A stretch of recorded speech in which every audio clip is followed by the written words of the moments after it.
என் அருமை உலகத் தமிழ் மக்களே, தாய்மார்களே, பெரியோர்களே, சிறார்களே, என் அருமை சீடர்களே, யோக நண்பர்களே, யோக விரும்பிகளே, உங்கள் அனைவருக்கும் என் இனிய காலை வணக்கம். கலைஞர் தொலைக்காட்சி நிகழ்ச்சியில் நலமுடன் வாழ என்னும் பிரிவில் யோகாசனத்திற்கு அதிகாலை வேளையில் முதல் நிகழ்ச்சியாக முக்கியத்துவம் தரப்படுகிறது. உலகமுள்ள மக்கள் அத்தனை பேரும் பார்க்கிறார்கள், பழகுகிறார்கள். தனக்கு ஏற்பட்டிருக்கின்ற பிரச்சனைகளை நீக்கிக் கொள்வதோடு தங்களுடைய குடும்பத்தினர், நண்பர்கள் எல்லோருக்கும் கற்றுத்தருகிறார்கள். இன்றைக்கெல்லாம் பார்ப்பீர்களானால் புதிய புதிய நோய்கள் மருந்துகளே கண்டுபிடிக்கப்படவில்லை என்று சொல்லுகிறார்கள். ஆகவே இந்த நோய்களெல்லாம் ஏன் வருகிறது? உடலில் நோய் எதிர்ப்பு சக்தி இல்லாத காரணத்தினால்தான் பற்றி கொள்கிறது. நோய் எதிர்ப்பு சக்தியை ஏற்படுத்த வேண்டும் என்று சொன்னால் யோகாசன பிராணாயாமங்கள் செய்ய வேண்டும். இயற்கை உணவுகளை நாம் உண்ண வேண்டும். கனிபழங்களை சாப்பிட வேண்டும். சைவ உணவை சாப்பிட வேண்டும் என்பதை நீங்கள் தெரிந்து கொள்ள வேண்டும். இன்றைக்கு 100க்கு 90 வியாதிகள் அசைவ உணவினால்தான் ஏற்படுகிறது. நமக்கு ஏற்பட்டிருக்கின்ற வியாதி மாதிரியே மிருகங்களுக்கும் இருக்கின்றது. எங்கேயோ வெட்டுகிறார்கள், எங்கேயோ தருகிறார்கள், நாம் அதை சாப்பிடுகிறோம். கடவுள் நமது ஜீரணக்கருவிகளை நான் வெஜிடேரியன் அசைவ உணவை சாப்பிடக்கூடிய அளவுக்கு ஏற்படுத்தப்படவில்லை. அவை மிருகங்களுக்குத்தான். 5 அறிவு பிடித்த மிருகம் யானை என்ன சாப்பிடுகிறது? தலைகுலைகளை சாப்பிடுகிறது. குதிரை என்ன சாப்பிடுகிறது? புல்லையும் கொள்ளையும் சாப்பிடுகிறது. ஆடு மாடுகள் என்ன சாப்பிடுகிறது?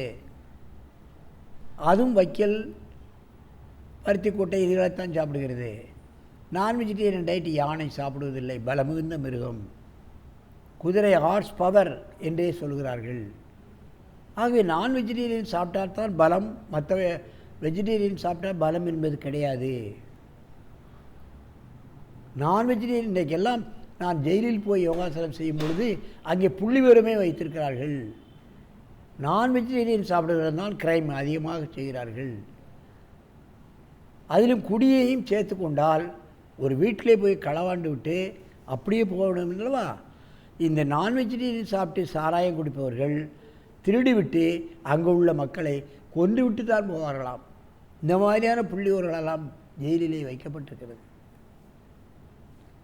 மனிதன் நலமுடன் ஆரோக்கியமாக பிறருக்கு எந்த விதமான தொல்லைகளும் தராமல் வாழ வேண்டும் என்று சொன்னால் எல்லா மக்களும் இந்த ஆசனத்தை பழகியே ஆக வேண்டும்.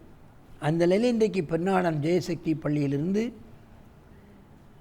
தாளாளர் யோகக்கலை மாமணி கவிதா சுப்பிரமணியம், யோகாசன ஆசிரியர் கலைமாமணி அன்பு செல்வி இன்றைக்கு 25-30 மாணவர்கள் இங்கே அழைத்து வந்திருக்கிறார்கள்.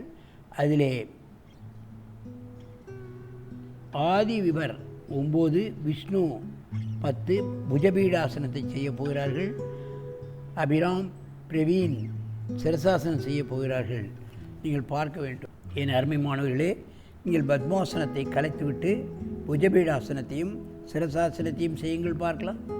சின்ன குழந்தைகள் எவ்வளவு அற்புதமாக அந்த சிரசாசனம் செய்கிறார்கள் என்பதை பார்க்க வேண்டும். கிங் ஆஃப் ஆசனாஸ், புஜபீடாசனம். உடல் கனத்தை கையிலே தாங்குகிறார்கள், உடல் கனத்தை தலையிலே தாங்குகிறார்கள். மாணவர்களுக்கு சிரசாசனம் ரொம்ப முக்கியம். நினைவாற்றல். பண்டித ஜவஹர்லால் நேரு, இந்திரா காந்தி, மொரார்ஜி தேசாய், பட்டேல், ஏன் ராஜீவ் காந்தி இவர்களெல்லாம் இந்த சிரசாசனத்தை செய்கிறார்கள். தமிழக தலைவர்களும் இந்த சிரசாசனத்தை செய்கிறார்கள். இந்த அளவுக்கு இந்த ஆசனம் முக்கியத்துவம் வாய்ந்தது. மெதுவாக இந்த ஆசனத்தை இறக்குங்கள். ஆசனத்தை கலையுங்கள்.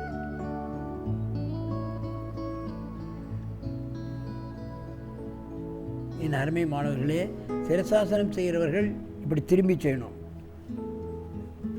நீங்கள் ஒருத்தருக்கு ஒருத்தர் நேரே பார்த்து செய்யணும். சரியா? நீ அப்படி பண்ண. மீண்டும் இந்த புஜபீடாசனத்தையும் சிரசாசனத்தையும் செய்யுங்கள். நல்ல நினைவாற்றல். புஸ்தகத்தை ஒரு தடவை படித்தா போதும், அப்படியே ரெக்கார்ட் ஆயிடும்.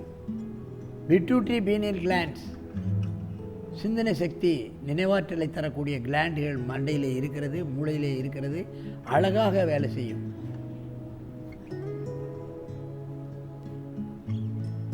சுவர் ஓரமாக நின்று செய்தாலும் அதே பலன்தான். மாணவர்களுக்கு சுவர் ஓரமாக கூட கற்றுக் கொடுக்கலாம். ஏன் முடியாதவர்கள், இயலாதவர்கள், வயோதிகர்கள், நோயாளிகள் இவர்களெல்லாம் அர்த்த சிரசாசனம் ஒரு 15 நாள் செய்து யாராவது உதவியுடன் சுவரோடம் செய்வார்கள் ஆனால் அவர்களுக்கு நோய் குணமாகிவிடும். ஏன் வீட்டிலே மெதுவாக இறக்குங்கள். வீட்டிலே உள்ள வயதானவர்கள், நோயாளிகள் இன்னும் ஒரு 10 இறக்குங்கப்பா, கீழே இறக்கே.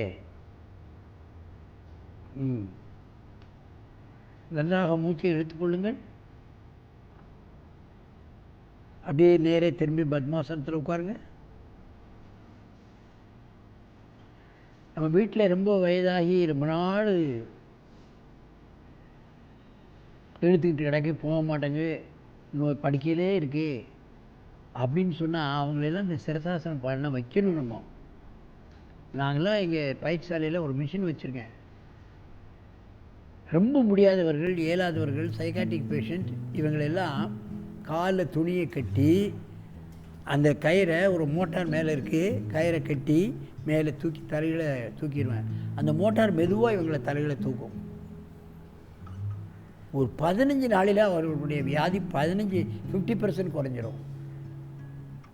மூளைக்கு பிளட் சர்க்குலேஷன் செல்கிறது. அவர்களை எப்படி ஆசனம் பண்ண வைக்கிறது? இயலாதவர்கள், முடியாதவர்கள், நோயப்பட்டவர்களுக்கு இது மாதிரி தான். அவர் பாட்டுக்கு இருப்பாங்க, எவ்வளோ நேரம் வேணாலும் இருப்பாங்க. மூளைக்கு பிளட் போயிடும், ஹார்ட் அண்ட் லங்ஸுக்கு பிளட் போயிடுது.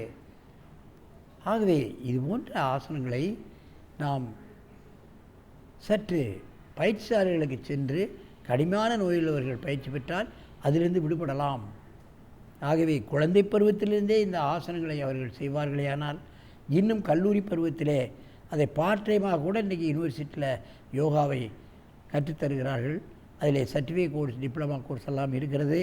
அவைகளெல்லாம் ஒரு பார்ட் டைமாக எடுத்து படித்து தங்கள் வாழ்க்கையில் வேலை கிடைக்கவில்லை என்று நினைக்காமல் தனியாக கூட இந்த யோகா சொல்லிக் கொடுப்பதற்கு ஆள் கிடையாது. கிராமங்களிலாகட்டும், நகரங்களிலாகட்டும் அங்கங்கே வச்சு நம்ம சொல்லிக் கொடுப்போமே ஆனால் மேல் படிப்புக்கு அந்த பணம் உதவும். கஷ்டப்படுகிறவர்களுக்கு கைதூக்கி விடக்கூடிய அளவுக்கு இந்த பணம் அந்த மாணவர்களுக்கு உதவி பெறும் என்று கூறிக்கொண்டு எல்லோரும் ஆசனங்களை பழகி ஆரோக்கியமாக வாழ வேண்டும் என்று கேட்டு உங்களிடமிருந்து விடைபெறுவது ஆசனம் ஆண்டியப்பன். வணக்கம்.